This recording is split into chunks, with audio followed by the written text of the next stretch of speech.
Hello, my name is David Watts and I'm the author of the Sub-Hero series and a couple of short stories, and this one is the second part of Lovesick. Lovesick, Aisle 2. Jeff was so distracted by his failed shopping expedition that he entered his rental home oblivious to the smell. KFC had been left on the kitchen bench overnight, which had mixed with the aroma of the two bachelor residents and unopened windows. Her name, Rebecca, ricocheted about his mind, and with the two precious sheets of dunning paper in hand, he walked directly from the front door straight to the phone.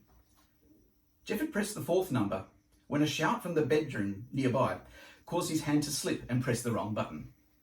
Jeffo, mate! What? Jeff shouts back, not wanting to hide his annoyance. I'm starving, what'd you get? Nothing. The happy voice of Jeff's housemate is replaced by the unshod feet upon vinyl flooring. Before Jeff can explain, Mark appears at the hallway door. Mark's greatest claim to fame was when he saved a goal in an inter-school soccer carnival, which is why he still wears sports shorts and shirts, despite the fact that his athletic build is fading over the 5 years since. Standing taller than Jeff, as most people do, he brushes his thick black curly hair and with one hand indicates to Jeff in nervous panic. What do you mean nothing? Not even bowel towels?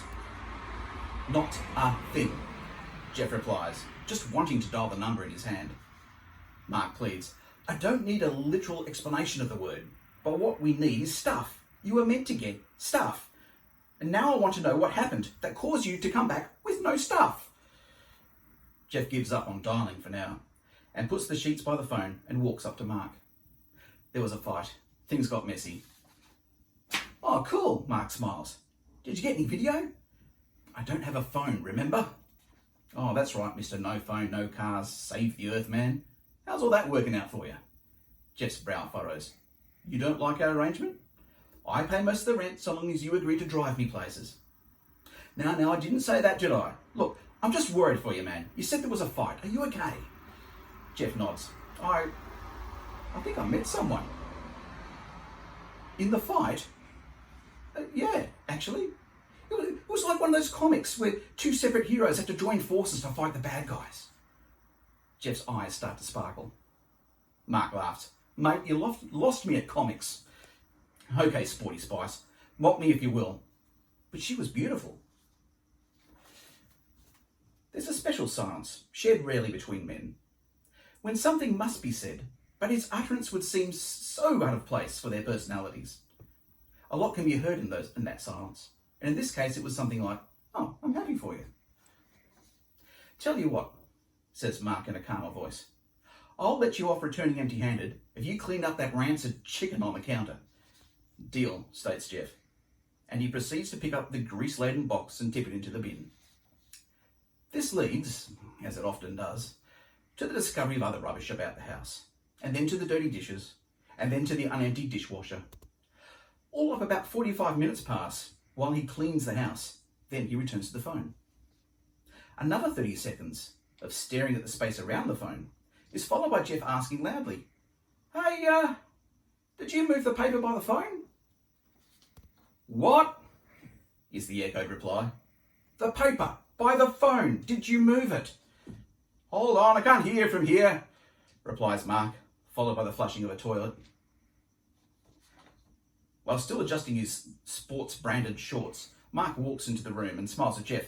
Oh, yeah, I found your stash. My stash? Jeff asks, knowing that he doesn't really want to hear the answer. Yeah, your little collection of sheets. Did you pitch them from the shop slew? What have you done to them? Exclaims Jeff. Oh, I wrote my thesis on them about thermal energy transference and how it pertains to the meaning of life. What do you think I did? No. They had Rebecca's number on them. Did you use both? Well, yeah, Mark sheepishly replies. I didn't want to play Russian toilet with just one. Mark, you flaming drongo. Mark tries to explain. I'm sorry, mate. How was I supposed to know that they were important? Almost in tears, Jeff asks. But there was writing on them. Didn't you see that? Well, why would I? I took my phone to read. I don't generally check my toilet paper for special announcements. Speaking as much to himself as to Mark, Jeff asks, "Well, what do I do now?" Trying to be helpful, Mark responds, "Well, there's plenty more fish in the sea."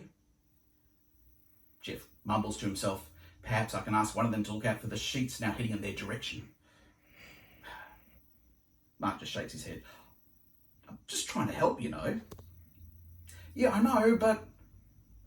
"But what?" asks Mark, sensing that Jeff is hatching a plan, and probably one he wasn't going to like. "But how about you take me back to the shops?" "Why?"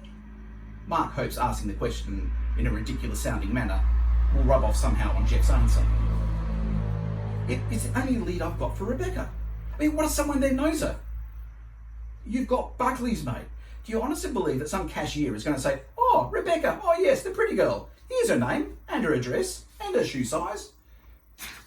"Well, no, not that, but something." Jeff takes 2 steps towards the garage. "Wait, mate, where are you going?" "To the car."